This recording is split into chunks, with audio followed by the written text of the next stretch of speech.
Kick back and relax for a new take on the latest news, lifestyles, entertainment, special reports, and open line. We call it CFRA's Sunday Morning Blend.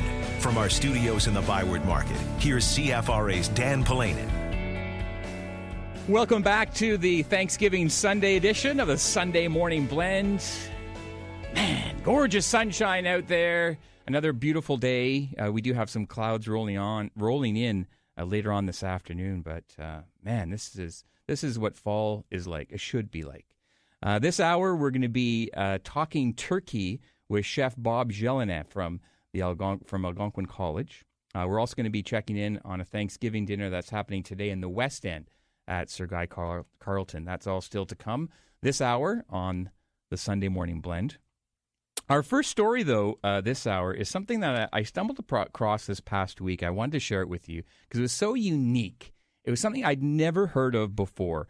The thought that Halloween is just a couple of weeks away, and there is an Ottawa man who started out a new company where he is going to scare you for a price.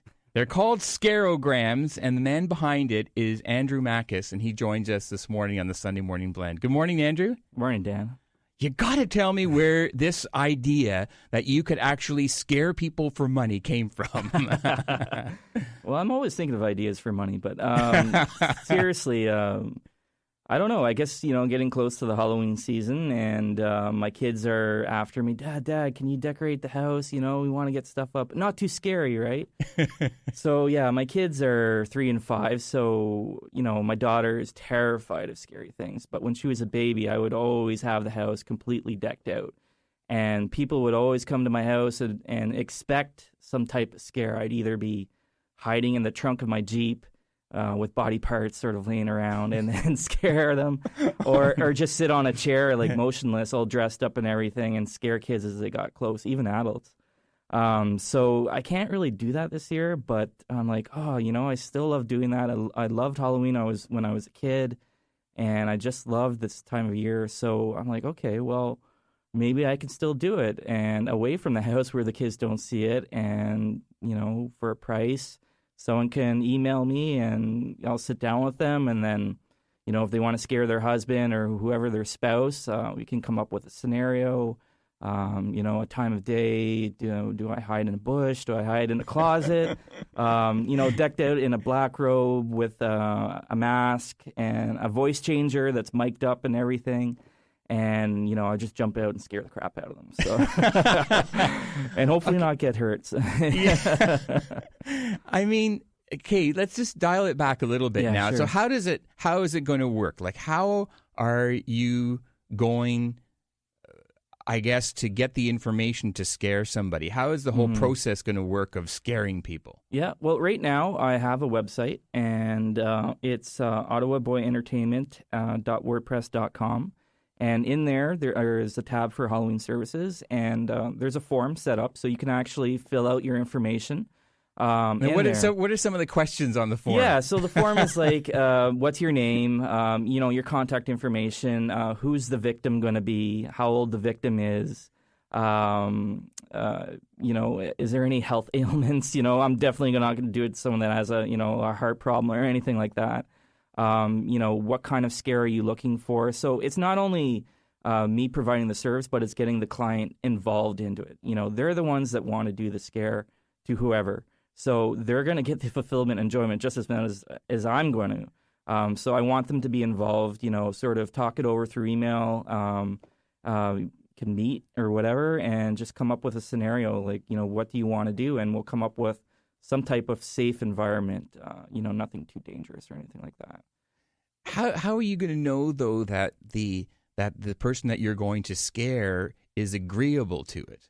Because obviously they can't know, or they're not going to be scared. I sort of would have to take it on faith of that person. I do have a waiver that of consent, basically, with the client themselves. So, they're taking on behalf of whoever they're going to scare.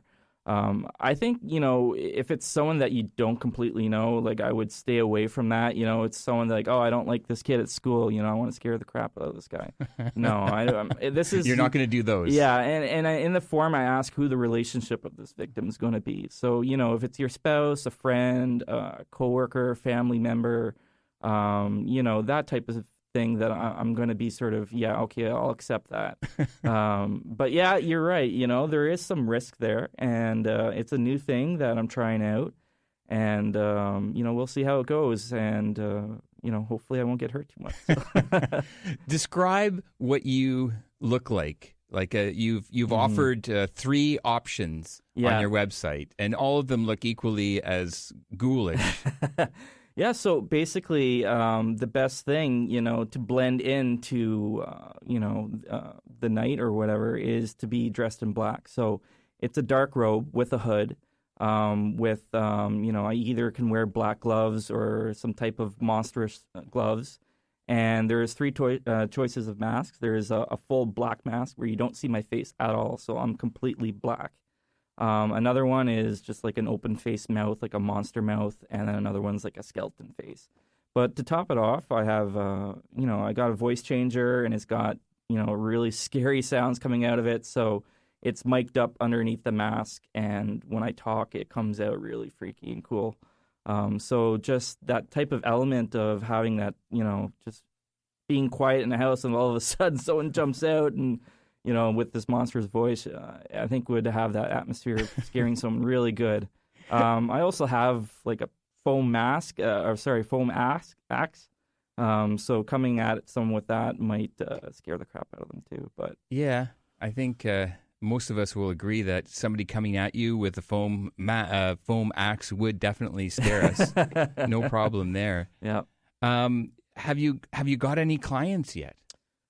Sadly, no, not yet. Nobody wants to get scared. But, in fairness, I just started this about 4 days ago. So, okay. I have a website. I also have a Facebook page. So if you want to look me up on Facebook, it's www.facebook.com/Ottawa Boy Entertainment. And you can find me there. It's open to the public. And all my information is linked from there. My email contact is ottawaboyentertainment@gmail.com. You can just drop me a line, and I check it all the time, and I'll happily get back to anyone.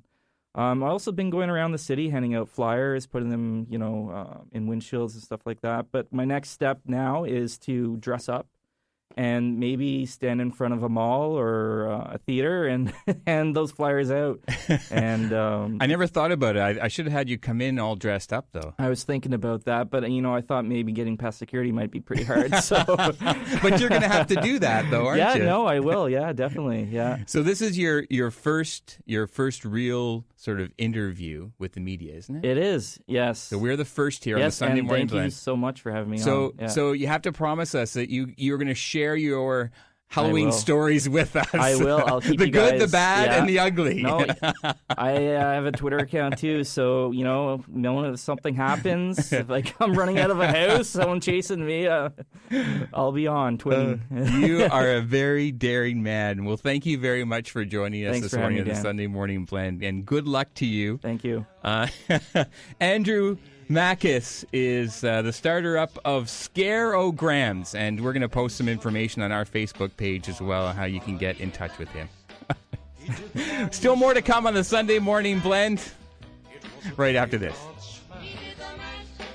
It caught on in a flash. He did the mash.